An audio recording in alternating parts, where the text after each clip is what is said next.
আমি ইসলাম গ্রহণ করছি 90 সালে। ওই 90 সালে ডিগ্রি কমপ্লিট করছি, এরপরে মাস্টার্স করছি, LLB করছি, দাওরা পর্যন্ত পড়ছি মাদ্রাসায়। দোয়া করবেন আপনারা।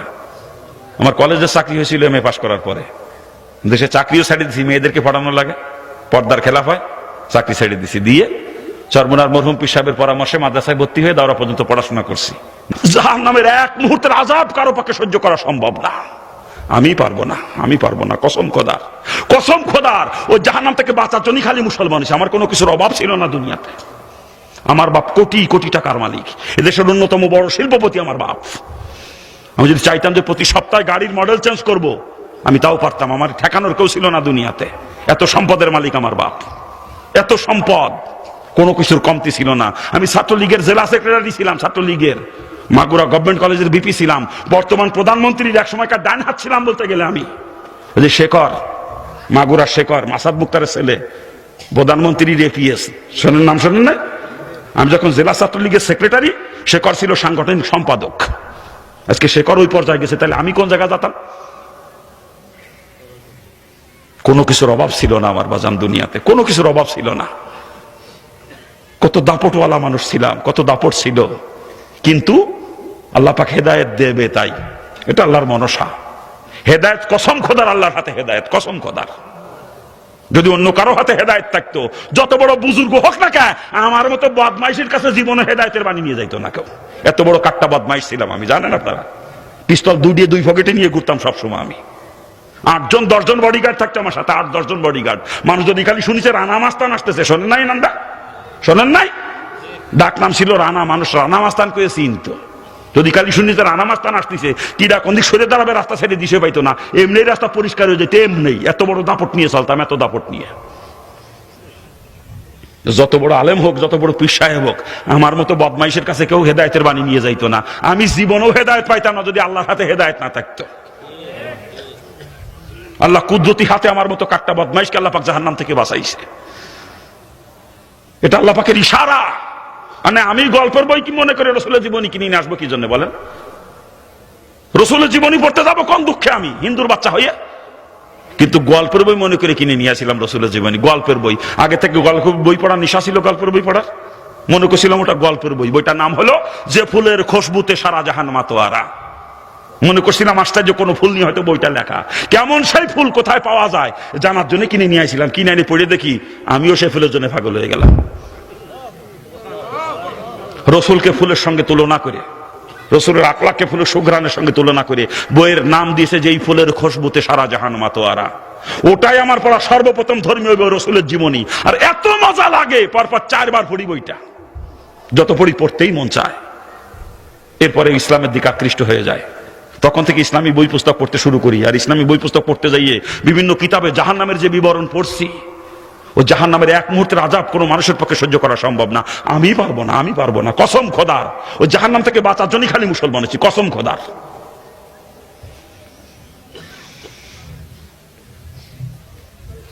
জাহান্নামের বিবরণ বিভিন্ন কিতাবে পড়তে পড়তে জাহান্নামের ভয় এত পরিমাণে অন্তরে জমা হয়েছিল, তখন জাহান্নাম থেকে বাঁচার জন্য পাগলের মতো হয়েছিলাম। কেমনে বাঁচবো আমি ওই জাহান্নাম থেকে? ও আমার পক্ষে সহ্য করা সম্ভব না, আমি কেমনে বাঁচবো? তখন কিসের মা, কিসের বাপ, কিসের আত্মীয় স্বজন, কিসের অর্থ সম্পদ, কিসের নেতৃত্ব কর্তৃত্ব, কোনো কিছু আমাকে ধরে রাখতে পারে নাই। সবকিছু লাথি মারে বের হয়ে চলে আসছে জাহান্নাম থেকে বাঁচার জন্য। শুধুমাত্র জাহান্নাম থেকে বাঁচার জন্য মুসলমান, কসম খোদার। ওই জাহান্নামের এক মুহূর্তের আযাব আমি সহ্য করতে পারবো না। পাও দুইখান ধরে কষি, পাও দুইখান ধরে দুনিয়া ছাড়াই লাগবে। কি দুনিয়ায় থাকতে পারবেন? কেউ থাকতে পারবেন? কিছু নিয়ে যাইতে পারবেন সাথে করে? ছাড়াই লাগবে, বাধ্যতামূলক।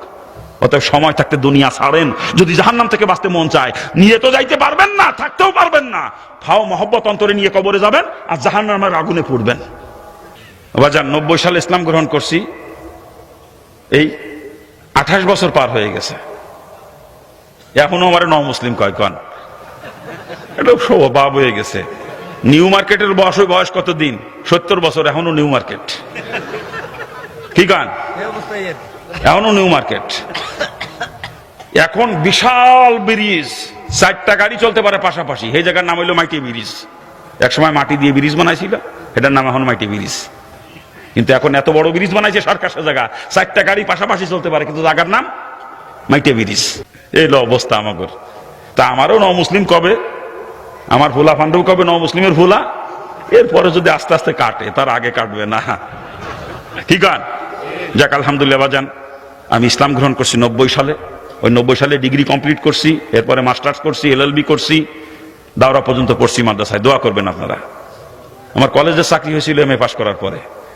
দেশে চাকরিও ছেড়ে দিছি, মেয়েদেরকে পড়ানো লাগে, পর্দার খেলাফ হয়, চাকরি ছেড়ে দিছি। দিয়ে চরমনার মরহুম পীর সাহেবের পরামর্শে মাদ্রাসায় ভর্তি হয়ে দাওরা পর্যন্ত পড়াশোনা করছি। নিজেও মাদ্রাসা করছি।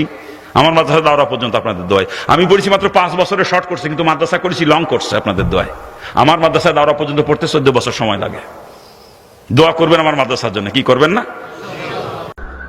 আমি গুনাহগার, যা কামাই করি এইটা দিয়ে আমার মাদ্রাসা চলে। আমি দুনিয়ার কুত্তা না ভুল বুঝবো না। 30,000 টাকা করে নিই প্রতি মাহফিলে, আমার মাদ্রাসা চালাইতে লাগে তাই নি। আমার যারা দাওয়াত দেয় পরিষ্কার করে বলে দিই আগের থেকেই, আমারে দিতে পারলে নিবেন, না হলে নিয়েন না। আপনাদের কষ্ট হলে আপনার অন্য বক্তা দিয়ে করেন, আমি খুশি।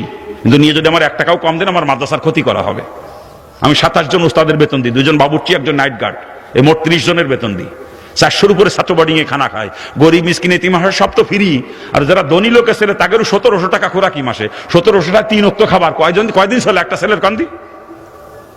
তাও সে 1700 টাকাও অনেকে দেয় না। 1000 টাকা দিয়ে ভাও জড়া দেয়, হুজুর আর পারতেছি না, কি করবো করেন? এই অবস্থা।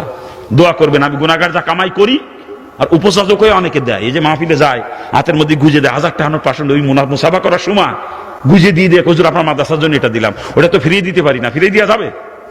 একজন মানুষ আখিরাতের ব্যাংকে জমা করতে চায় আমার মাদ্রাসায় দান করে, তাকে বঞ্চিত করার ইখতিয়ার আমার নাই। এই জন্য ওটা নিতে হয় বাধ্য হয়ে। কিন্তু হাত পেতে কারো কাছে বলি নাই যে 5টা টাকা দেন আমার মাদ্রাসার জন্য। ও সাথে গেলি টাকা দেয় 3 আর কথা কয় 33 টা। অসম্ভব কিনা? তো সেই বাপের ঘরে জন্মে নিজে 3 টাকা জন্য 33 করে শুনিয়ে দেন হুজুরের কাছে। চান্দা কালেকশন করতে গেলে কি কয় মাসি শুনে দেখেন একটু।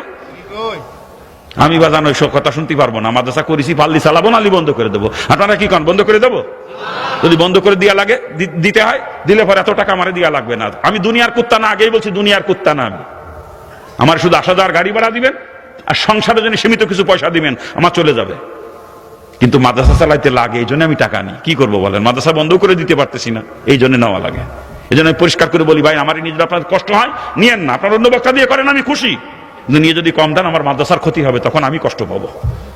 আমি বাজান বহুত টাকা কামাই করি, চাইতাম যে ঢাকায় বাড়ি করবো, গুলিস্তানের বুকে জমি কিনে কবে 20 তলা বিল্ডিং এর মালিক হতে পারতাম গুলিস্তানে। আমি বক্তাদের বাড়ি ঘর করতে সময় লাগে না। আরে 3 দিনের বক্তা ফ্ল্যাট কিনেছে ঢাকা শহরে, 3 দিনের বক্তা। এক বক্তা প্লট কিনে কিনে কি ডাটের বাড়ি বানাইছে ঢাকা শহরে, জানেন আপনারা? কিন্তু আমি সেই গ্রাম দেশে, আমার বাপদাদা পৈতৃক বাড়ি যেই গ্রামে, ওর থেকে 12 মাইল দূরে একই থানার মধ্যে 15 শতক জমি কিনে একটা টিনের ঘর করে সেখানে বসবাস করি। আমি পারতাম না ঢাকায় বাড়ি করতে? পারতাম না? আমি একটা গাড়ি কিনে নিয়ে চলতে পারি না? 1 মাসের ইনকাম দিয়ে গাড়ি কিনতে পারি, 1 মাসের ইনকাম দিয়ে। আজও পর্যন্ত গাড়ি কিনতে পারি না। কত কষ্ট করে সফর করি। আজকে বাসে এসে নামছি, সৃষ্টিগড় ওখান থেকে মোটরসাইকেল দিয়ে নিয়ে আসছে। আর কয়দিনের বক্তা কি ডাটের গাড়ি নিয়ে ঘরে। যে সমস্ত বক্তারা গাড়ি কেনে নেয়, তারা ভাড়ার গাড়ি নিয়ে যায় সব জায়গায়। আমি ভাড়ার গাড়ি নিই না, কারণ ভাড়া গাড়ি নিলে, আমি এমনি গাড়িতে আসলে তো আমার 300-400 টাকা হলে চলে আসা যায়। কিন্তু ভাড়া গাড়ি হলে 3-4 হাজার টাকা দিতে হয় গাড়ির ভাড়া। আমি একটা খাদেম পর্যন্ত রাখি না সাথে, বোঝেন না আপনারা? একা সফর করি, একা।